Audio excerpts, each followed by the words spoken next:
Are you familiar with the term soulmate? If not, would you like to know more about it? Well, you're on the verge of finding out, so stay tuned. Welcome to Cosmic Verge. I'm Evelyn Baier, and I am a certified intuitive life coach and a psychic medium. Today's discussion is about soulmates. Who are they? And what role do they play in our lives? I'm sure that most of you have heard the word soulmate. A soulmate can be a friend or romantic partner, and sometimes you can have a few, a best friend, or anyone else you form a close bond with. They can be people that you came into the world with or connected with during your lifetime. The term soulmate is usually discussed as a broad topic, mainly because soulmates come in different forms and share diverse experiences. Soulmates can remain in the spiritual realm while their other half is in the physical form. They may serve as a spiritual guide for others as well. At times, we need to journey alone during our time here on Earth, much like a student who goes off to college and attends classes without the support of friends and family. This solo experience can provide valuable opportunities for personal growth and learning. In essence, there may not always be a need to connect with a soulmate during a particular lifetime because soulmates can exist in various forms of relationships. And I believe this depends on karma, which refers to what we set up for ourselves before coming into the physical realm. If it's a romantic relationship and is a karmic partnership or involves karmic debt, there is an arrangement made beforehand. The relationship will carry over into future lifetimes, and the nature of the experience will depend on the exchanges made in the previous life. And while you may have several soulmates, you will only have one romantic soulmate who transcends time. Many people visualize a fairy tale when they think of this type of soulmate, but it's important to understand that it's not always perfect or romantic. You and your soulmate are not joined at the hip, and your experiences will differ greatly as you learn and grow together. Any insecurities that arise in the relationship often indicate that past issues have resurfaced, whether those issues originated in your current life or were carried over from a previous one that was never addressed. So here's an example of karmic debt in a romantic relationship. A wife that lacked kindness toward her husband in the previous life may be on the receiving end in the next one. This could entail cheating or a lack of regard for the partner or both. Now, keep in mind, this would not be considered a punishment, but rather a lesson for the couple to reconcile in the present relationship, which would be considered some form of karmic payment. If this does not occur, then it may be carried over into the next life. Past life regression can often be a useful tool for uncovering obstacles in relationships. Now, before I go on, if you haven't already, listen to podcast 2, Removing Blocks Through Past Life Regression. I believe it is podcast 2, by the way. So back to the subject. So divorces or final breakups can often stem from karma, dharma, or the need for a valuable lesson.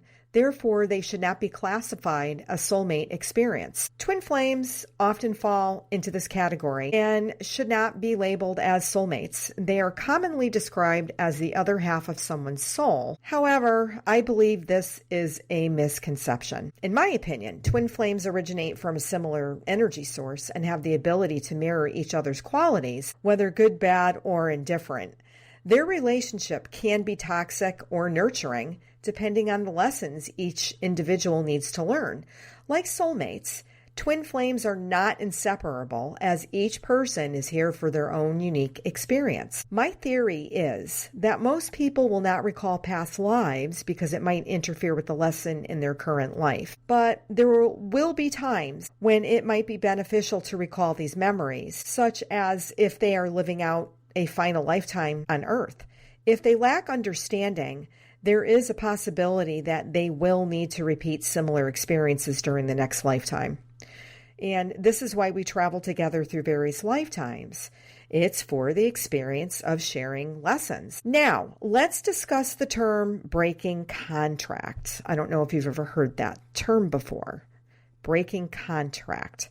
Now, during a broken contract, A soulmate may leave unexpectedly due to illness or an accident. Perhaps their lesson was already completed, or maybe it wasn't.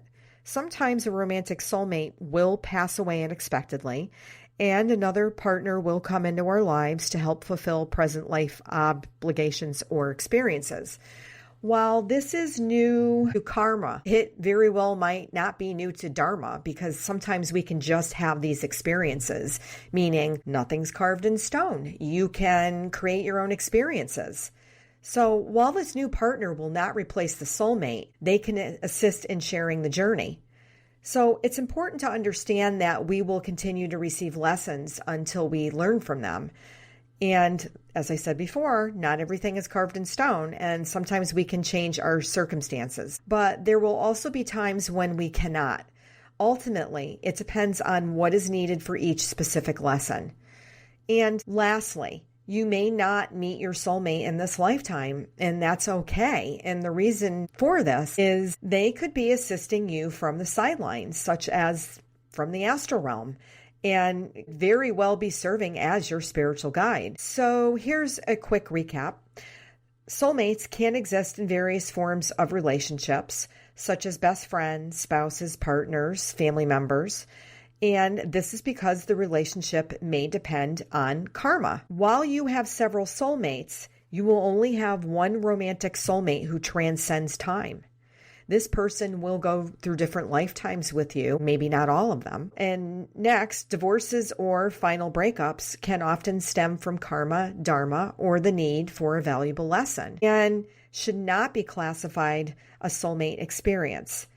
Twin flames often fall into this category as well and should not be labeled as soulmates. And during a broken contract, a soulmate may leave the physical realm unexpectedly.